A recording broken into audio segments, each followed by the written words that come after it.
ये सब क्या देखना पड़ रहा है। नहीं सारुण के यहाँ कुछ तो गड़बड़ है, जरूर कोई ना कोई गड़बड़। देखते तो खुद पेट मौके में से निकल तेरे कोची लड़की के लेके चलो कर ब्याह करवा चलो रे रुक ताको कोची कर ये मौके में ना कुछ कोनो काम करते नहीं हो ना हम देखे के भागल दिया ना कुछ कोनो काम करते नहीं हो। अच्छा ठीक है सही बताओ। आज ज्यादा उस बात छोड़ो तो ब्याह करवा दियो। हां मैंने हमरा से जाके बाबूजी से पूछ लो। अच्छा ठीक है तोर बाबू से पूछ लो। चल ठीक है तो तेरा बाबू से कहते हैं तोर ब्याह करवाओ बा तो जल्दी चल दौड़ तो चल मुझे तेरे बाबू पर बात कर दो तो बात नहीं तार बेटो कितना दिन से तुम्हारे बा अगर ब्याह करा दे बेचारा अब तो मौका नहीं निकल करे।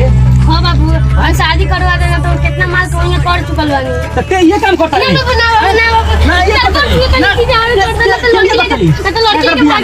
तो लड़की लेके भाग जा ना ए जा